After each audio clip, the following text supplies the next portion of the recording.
Good afternoon to you, Simon. Oh, good afternoon.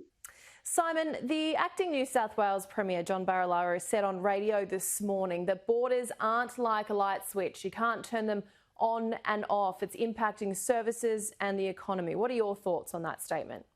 Oh, it's a really apt statement, and the difficulty we have is that open borders equates to confidence, and confidence allows people to not just obviously just move about, but to get on with their lives, but importantly to transact in social and commercial interactions. And from a tourism point of view, that allows for interstate tourism, which is the backbone of our $150 billion Australian tourism industry. Now, we have a closed international border, that's a fact, and that'll be in place for some time to come, clearly.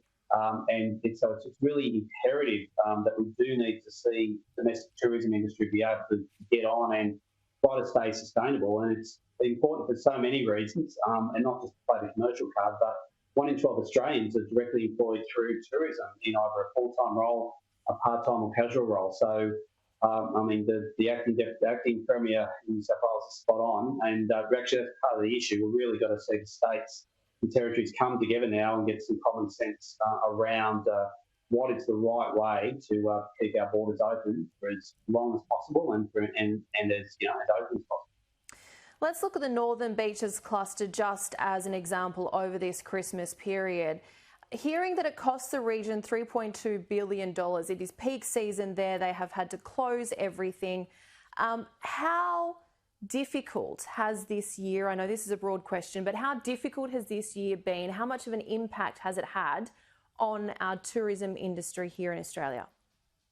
Yeah, to give your viewers some insight here. So there's some great data. The federal government, indeed Australian tourism, has some fantastic data. We really do understand our industry, the growth opportunities, the prospects, and also the impact. So the overall tourism and visitor economy, that $150 billion figure that I alluded to in my last answer, that effectively halved during 2020. That was a combination of the bushfire crisis at this time last year, then overwhelmingly the impact of COVID-19 and the public health response to that. So 75, probably close to $80 billion in economic value was wiped out. Tens of thousands of jobs, both in the short term as well as medium term and then the longer term perspective.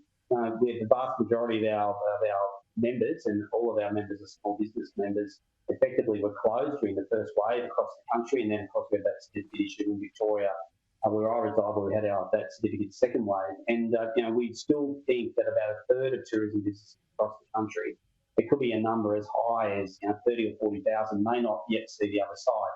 Now, JobKeeper has been a fantastic initiative by the Commonwealth.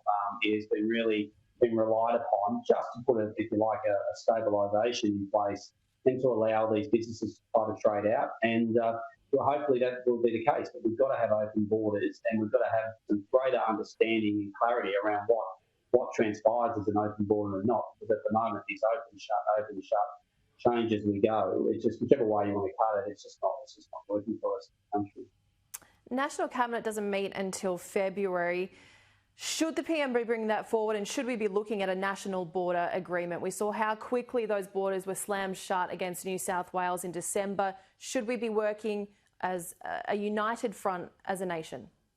Absolutely. We need to be working towards some type of clarity, and indeed be it a set of principles, but ideally an agreement that the 6 states and 2 territories, as well as the Commonwealth, can put hand on heart and go, this is how we will manage the virus through the suppression strategy, which the National Cabinet and all the members of that National Cabinet established last year, agreed to back in May initially with that roadmap out, we thought, during that first wave. And then, of course, the song just keeps on playing, doesn't it? Now, these aren't easy decisions to make, and it does require, in essence, responsibilities to be, be foregone. But we can't be in a situation where the federal government goes down one path, some states go down a similar path, and other states and territories go down a completely separate path. And we've seen what happens when we get these cluster outbreaks. So an impact of cluster outbreak on the Northern Beaches suddenly has an impact over Western Australia, Northern Territory, South Australia, down to Tasmania. Now, it just seems a really odd way to go about it, particularly when our country's done so well in essence in suppressing the virus over the last year. We were a beacon on the hill compared to the world. Yet we seem to be almost beating ourselves, trying to ensure that we can't have any movement and let alone someone came out of a region which is hundreds of kilometres and months away from any COVID case that I may have been exposed to.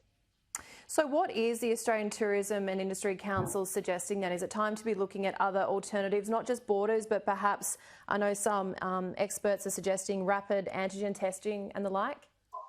Yeah, absolutely. It's a combination.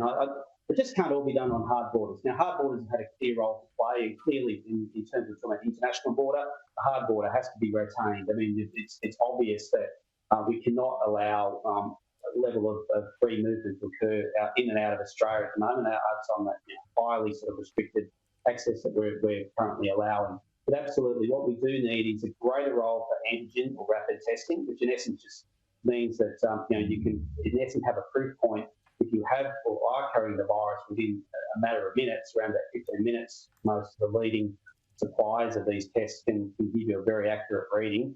And why is that important? It's important because it enables regions that are on the periphery or indeed far from an identified hotspot for people to be able to come in and out, or businesses to be able to reopen, and to be able to sustainably keep things moving. If no one's arguing that if you've got a major hotspot, you've got to close it down. What we're saying is you don't close down vast tracts of states, indeed the whole of the eastern seaboard, or indeed the country, off the back of one isolated outbreak. It's just we're not the US, we're not the UK, we're not parts of Europe. We're much further down the pathway, and ahead of a vaccine, we've got to come to a more sensible set of arrangements. And we really are urging the leaders of our country to come together and let's find a better way of doing this. The way we're doing it at the moment is obtuse. It just doesn't work. Let's hope they listen, because I do believe you are absolutely on track there. Simon Westaway, the Executive Director of the Australian Tourism Industry Council, thank you so much for joining us. Oh, it's a pleasure. Thank you.